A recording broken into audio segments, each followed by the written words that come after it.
Okay, so ready for another deep dive? Always. All right, buckle up. We're going back to 1946, Yeah.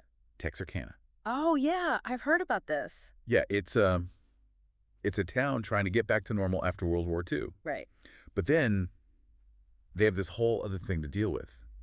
The Texarkana Moonlight A Murders. serial killer case. Exactly.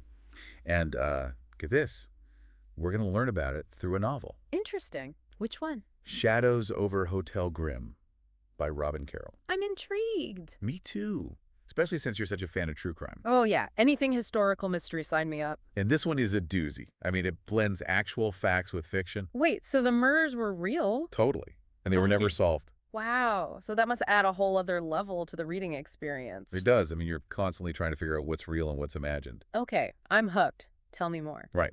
So the story takes place at this hotel, the Hotel Grimm. And it's Yep. almost like an island of normalcy in this town that's completely freaked out by the Phantom Killer. The Phantom Killer, that's what they called him. That's what they called him, yeah.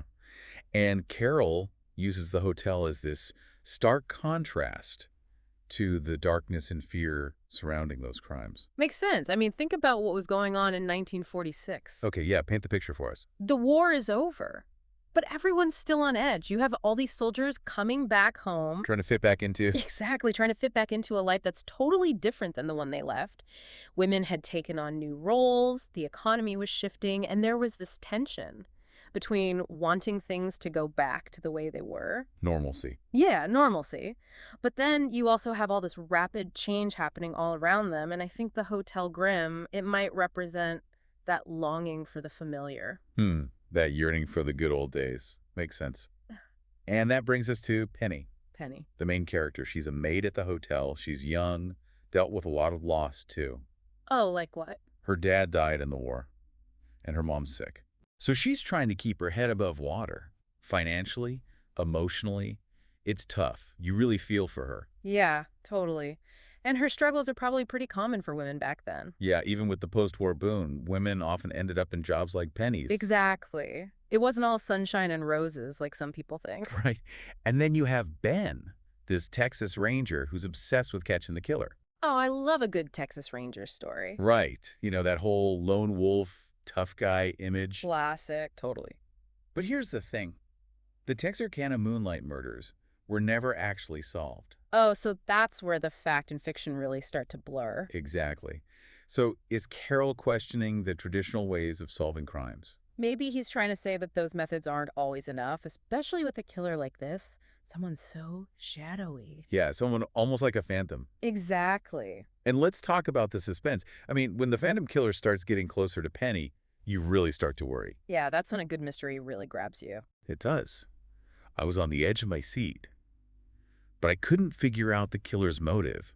Was Carol hinting at anything specific? Well, I think it's partly about capturing the mood of the town. That fear. Yeah, exactly. The fear, the suspicion. But I also think Carol suggests that the killer is, maybe a product of the societal changes we talked about. Ah, you mean he resents the new world? Maybe. Maybe he sees his victims as symbols of something he doesn't like. No, that's a really good point. And it makes the whole mystery even more complex. It does, because you have to consider the individual, but also the context. Right. And then there's the fact that Carol actually lives near Texarkana.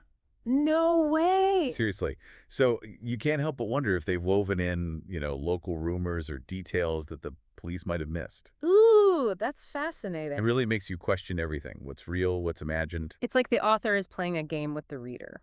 Totally. So what do you think? What can we take away from all this? Well, it's a fictional story, but it gives us a glimpse into the anxieties of that time. Post-war America. Right.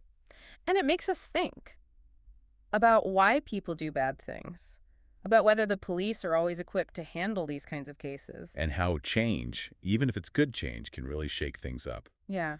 Make people uncertain, sometimes even scared. It's true. So for everyone listening, the big question is, does Shadows over Hotel Grimm actually give us a possible solution to the Texarkana Moonlight murders? Good question. What do you think? I don't know. I think you have to read it and decide for yourself. I like that. Maybe you take a trip down to Texarkana. Ooh, I'd love to. See where the real story and the fictional one kind of come together. Yeah, that's a great idea. All right, well, until next time, keep those lights on. And those doors locked. You got it.